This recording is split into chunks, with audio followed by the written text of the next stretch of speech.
Hello, it's Trekker Joe, and this time I have actually a massive amount of updates to my craft. I'm going to apologize. I did not do the Halloween event. I am still doing the main campaign though. However, this episode is just to help get things back on track since the missile update. And for that, I'm going to show off a plethora of changes. Now, aside from adding the gantry hatches, I didn't actually change the song very much. I just wanted to point that out first. So I'm just going to get rid of her. Nearly every other naval craft, I have scaled down the torpedo systems or missile systems in some way in order to keep the demand the same. As you can see, I have a bunch of missile pods. I have two small missile pods here, and they're going to showcase something that I can actually take down things that annoy me now, like the dagger, which these things, like the daggers in Solaris craft, survive so much and for so long because I don't have proper anti-aircraft. So for this, I had fixed that by giving the Primogenitor actual missiles that it fires from missile pods, as you can see, and they might have a little bit of difficulty, but they do outrun it. Looks like though it outjuked it this time. Nope, they actually came back for it. That was actually really well timed. It looks like it's about to crash.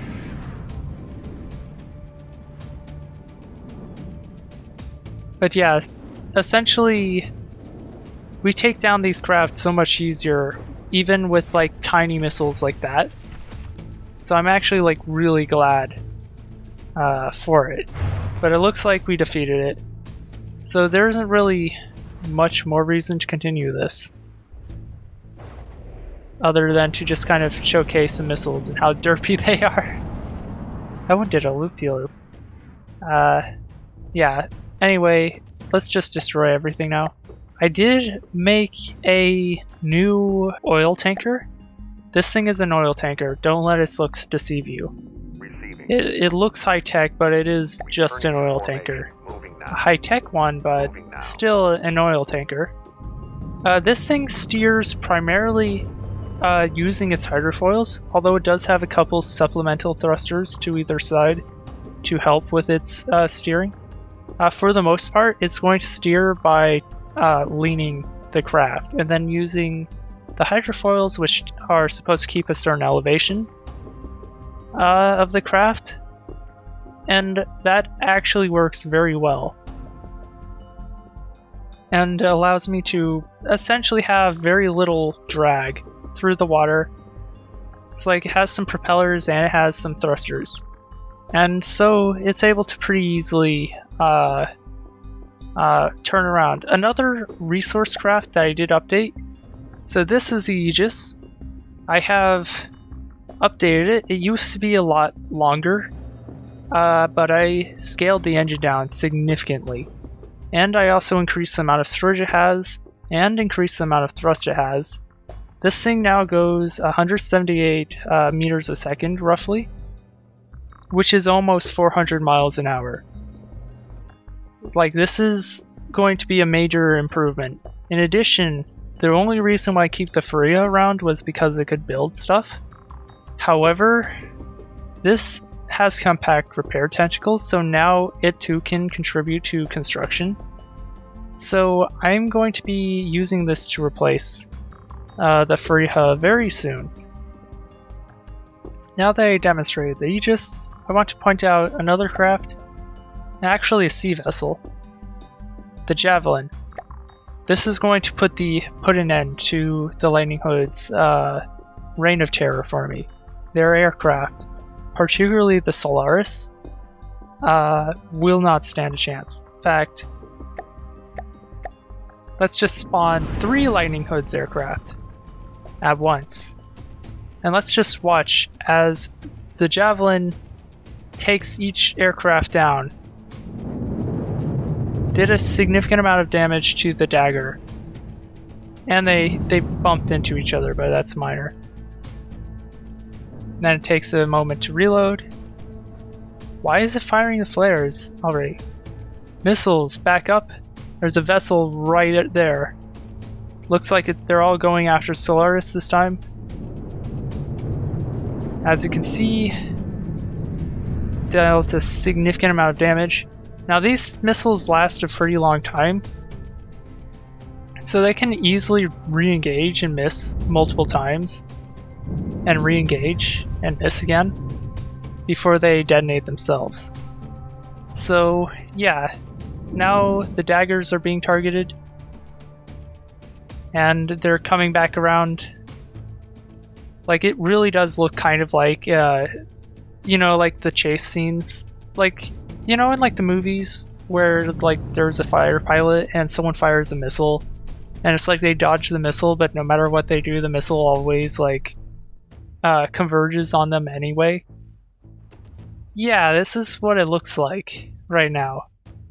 It's like even if they miss, they still come around again and make sure to deal some kind of damage. So yeah, anyway, now we're firing our volley. And this salvo is going to doom this dagger. Looks like we took out AI. And then whatever was left over from that and missed is now targeting the Solaris again. Have one last volley before that gets destroyed. So now, one last volley. I'm calling it this here. This volley is going to be what dooms this Solaris. I really love these tiny missiles. They're actually amazing. AI dead. Like, even like the death by a million paper cuts method of jamming EMP in there does so much. The Javelin barely had a stretch after it. Like, it definitely took a lot of damage, but I was able to repair all of it. In addition to that, it also has decent shielding and smoke. Like, it does have a minimum range before it can fire. So you have to keep that in mind, but this range is like something like only like 200 meters around it. So most crafts stay, like most craft, unless like the craft's on top of it, it's going to be able to maneuver its thrusters to take it out. I'm glad they changed that. Let's get to the aircraft. So as you can see, I have a lot of things. Artifice has been fixed. It actually deals the proper amount of damage now. What I want to point out though, I do technically have this, but it's old. And I won't use it, but I have the Sparrow. And what it is it's basically an aerial AI gunship. And it's like a big, heavy airship. So yeah, and I used quite a few techniques, but it has a very dangerous array of weapons. So if I'm going to spawn in something simple, let's say Warden. Warden's a good target. Wasn't hoping for it to spawn on top of me though. It has a reasonably strong broadside, but it's when it gets dead on that it really starts to do something. Let's take a look. So now we're flying directly overhead. It's using some of its rear thrust to help cancel it out. As you can see, massive. And that took it out. That run took it completely out. So we don't need to see the aftermath of that. let's just spawn in another warden. And I want to demonstrate the final thing. So say hello to the phase nuke, which I have improved significantly. No more Lua, no, like, this thing can even take out a warden in one hit if you get lucky, which I did. I'm happy. It is not perfectly consistent in where it deals damage, but it very consistently will deal maximum damage against whatever it hits, because it'll always warp in. If it misses, then it detonates itself. And that's to kind of make sure it doesn't hurt an ally. But also, like, it kind of ensures that the craft does take some kind of damage, like if it gets underneath it. They're quite amazing. I'm going to, like, peel away its innards for you, or rather, I'm just going to tell it not to show. So essentially, it uses a regular AI mainframe. It's driven by an injectored engine, which provides enough fuel time to be able to get to a target and detonate on it.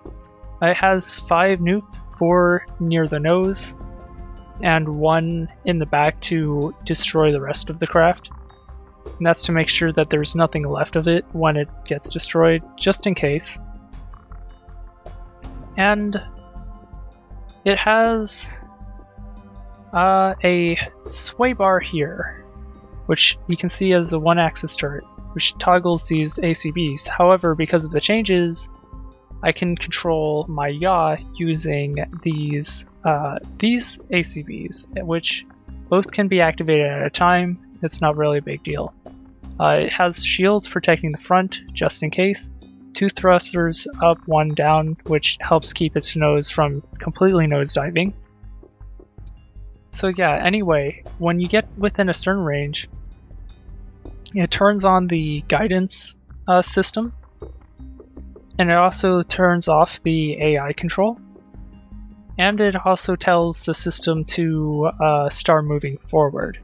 So this will charge the warp drives if you get within a certain amount of distance, and it's based on the targeted enemy, which is important, which is also why there is a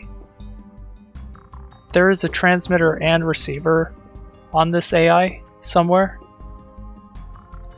Yeah, because there are receivers here. So it can detect off of that to get the distance, which will then charge the warp drives, which then also sets this timer off, which detonates it in 10 seconds. And that's in case it misses and doesn't actually get a chance to detonate on its target. This warp terminator is it's basically a blast cap. So when it hits that, it channels the damage through into the nukes, which detonates them. So if I spawn another warden in, like, you can kind of see it at work. And if I paused it here, you can actually see the sway bar at work. It's even poking out a little.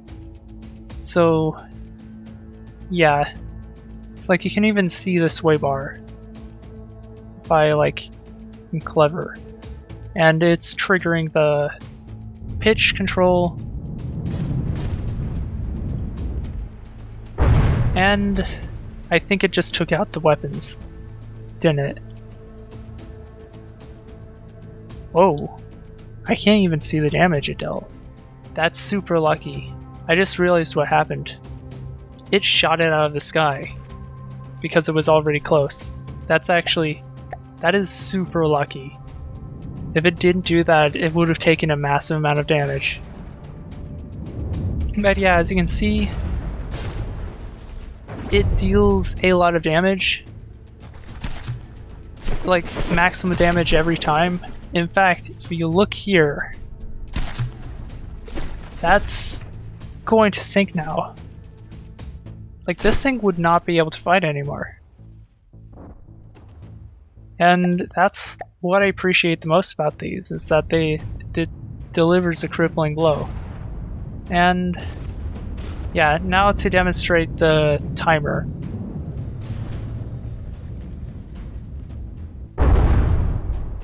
There we go.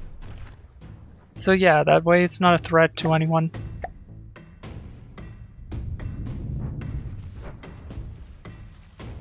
And we'll just like watch this one last time. Just because I like these. And it AI dead. It warped directly into the AI room again. But yeah, as you can see, super powerful. I'm going to be using these in the campaign quite a bit, actually. So yeah, I think in order of importance, I need to update all my craft, including the spacecraft. I need to get and oil my fuel tanker. The thing I'm most likely going to ignore, despite even having it. The Sparrow, honestly, it just guzzles fuel, so I don't really want to use it. Like in combat, it's like 30 fuel per second. But doesn't mean that I won't find a use for it eventually. It's just not good against the enemies that I have right now. So yeah. Anyway, next time I'm going to be in the campaign. So see you then.